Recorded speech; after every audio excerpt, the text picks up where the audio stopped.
What's going on?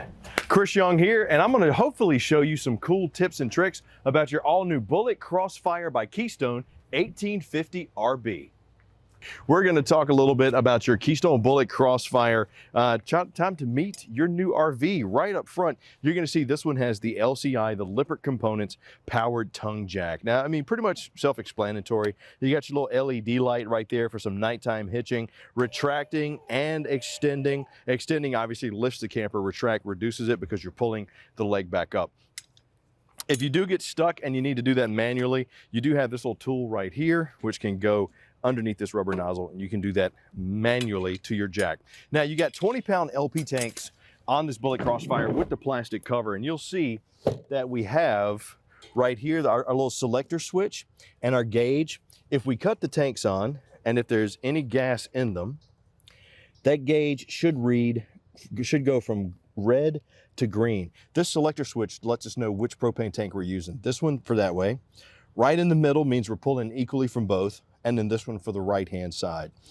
So we're gonna go right over here. I'm gonna close these back up. You also have your battery box right there with your battery hookup and your disconnect all located right there. Good little option to have close by the battery. And when you're putting your plastic cover back on your propane tanks, make sure the cover is pointed towards the coach, because the wind, when you're going down the road, could lift this up and, you know, just pop it off, or worse, cause some damage that you don't need. 20 pounds, or excuse me, you got your 10 amp quick connect for your solar panels right there. If you want to plug that in, trickle charge the batteries for you. Over here on the off camp side, you do have magnetic anti-slam doors for your storage. Plus you got covered hinges, very nice little feature. You got power stabilizer jacks on this unit. And right here is the tool that if you need to do them manually, you would use this one right here. You actually would just stick it right on there. Bada bing, bada boom, and you could turn it to get the jacks up and down. Now, these are stabilizer jacks. They are not leveling jacks, which means once they come down and hit the ground and they start making noise, stop. You don't want to go any further. And also, if you notice, when they're coming down, sometimes they don't come down evenly on both sides. That's okay. Boom, did you hear it kind of grind a little bit? That means that we're there, we're stabilized. What you want to do too to level it out is get you maybe some pads to put under there. It'll really kind of help you out.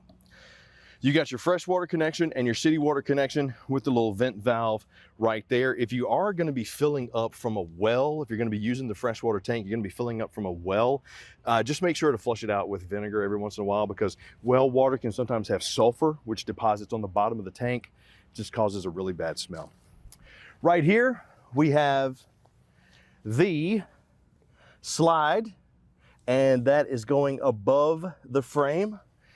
These are True Fit slides by Keystone, which is a very nice little innovation. They're insulated all the way around, but they also reduce components that could go in and out. External shower with hot and cold right here. Black tank flush right here. And let me tell you about the tanks. So you'll see how the handles are color coded. If you're going to be flushing your tanks, make sure you got a secure connection there. You got a clear elbow. Dump the black tank first and then dump the gray, just to kind of clean everything out. But if you're hooked up, you don't really need to leave them open all the time. You do want some fluid in there, because the black tank, the waste that collects in there can get a pyramid effect if there's not enough fluid. And then when you're washing it out with the black tank flush, make sure that black tank is open and it's connected somewhere, so that you're not standing here with the open valve spraying out the black tank, because look where your feet are. That's not a good day. Just saying.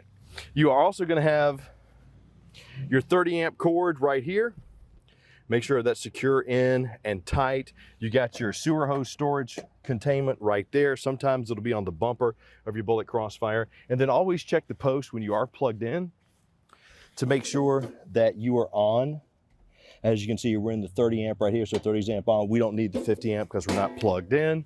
Just make sure that's there. Spare tire mounted right here. Back of the refrigerator right there, so if you need to access it, you can.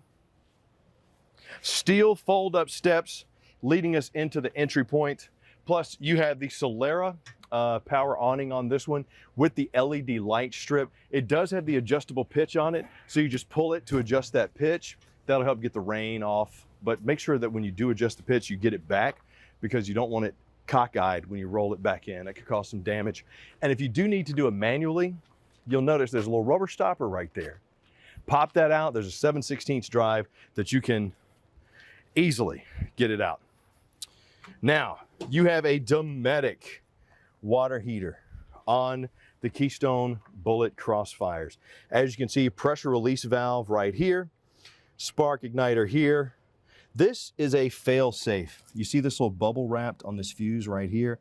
If you do have problems, you can directly connect this to this connector right here to make sure it's working, but this is a fail-safe. If this burns out, sure, you can plug this in to the connector. I wouldn't advise it.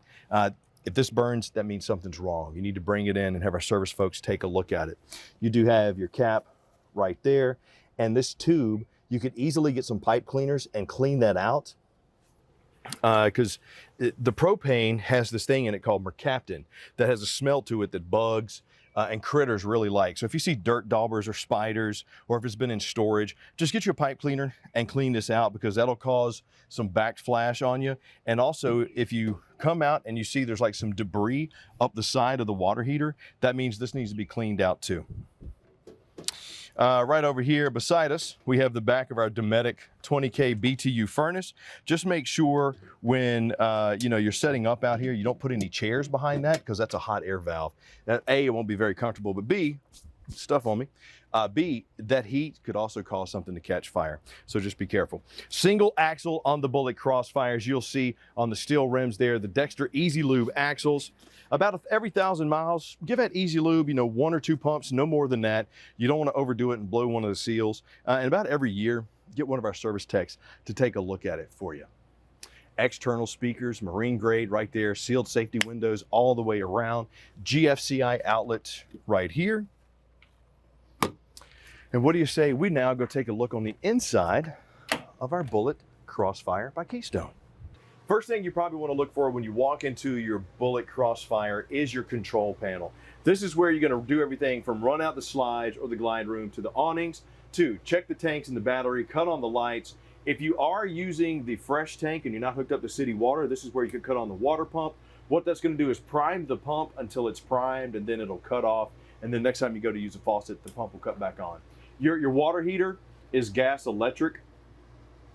And with this one, if you cut this on and it doesn't fire, then what you want to do is go out and take a look at it, make sure that there's nothing blocking the tube, or maybe the panel, because with those Dometics, the panel is right there on the outside. It's kind of exposed, and those can break easily, so you got to kind of watch that. But if it's not working, bring it in. Our folks will fix it for you. With your battery, if you're plugged into shore power, you should be at full, which means you can do everything from run out the slides to the whole 9. If you are working off the coach battery and your battery reads less than 2/3, chances are you don't have enough juice to run the slides out. So just check on that.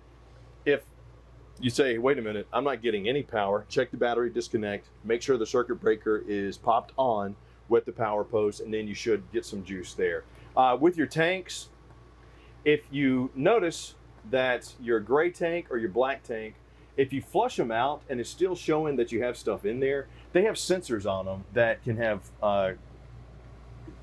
that if there's 2 sensors, and if there's water in between them, even if it's just moisture on the side of the tank, it can give you a false reading. So give it about 15 minutes, let that water drip down and dry out a little bit. Then when you go back, it should read empty. Run out my slides, my lights, the whole 9. Now, the Bullet Crossfires come with the Dometic fridge freezer combo that runs on both gas and electric. And you'll see right here, we got the automatic switch, up for gas, down for not. That cuts it off and on. As you can see, it's on now. You got your freezer up top, and down below is your fridge with the cooling controls over here with this little slide nozzle, with this little slide handle on the side. Just be careful, because if you push it up too far or too hard, it'll yank it out. It'll yank this tube out of the controller. This is the drip pan, which feeds into the condensation tube on the back of the refrigerator. And this is the airflow vent that actually cools the fridge down. When you're in here, be sure not to put things in front of that, because that will make sure it's not optimal. It's not going to cool as well as it can be. And these types of fridges, they aren't meant to cool things down, they're meant to keep things cold. So just make sure that you have that there. Now, with anything that's going to be electric, this is your fuse and circuit box. So if any of these fuses have a red light on them, that means the fuse is faulty and something's not working. So if it's like your fridge, if it's your water heater, if it's your AC or your furnace, check that out. Check to make sure you're plugged into shore power. Check to make sure the battery disconnect. Everything is on, everything is working. If you're still not getting AC or anything, bring it into service, let our folks fix it. If it is the fuse, you can pop it out. You're gonna have the stainless steel undermounted farmhouse style sink with the high-rise faucet. You're either gonna have the Suburban or the Furion cooktop. This one just happens to have the Suburban 2-burner cooktop. Now, this is you gotta use a grill lighter to light them type. You do not have an igniter here. Just make sure that when you're done, this is off. Because with the glass cover right here, it will kind of abate the propane coming out. So please be extra careful, be extra diligent to cut that off. Your hood there, the Furion microwave. You'll also have the Furion AM/FM command center with HDMI, Bluetooth, and USB. It's also dual zoned.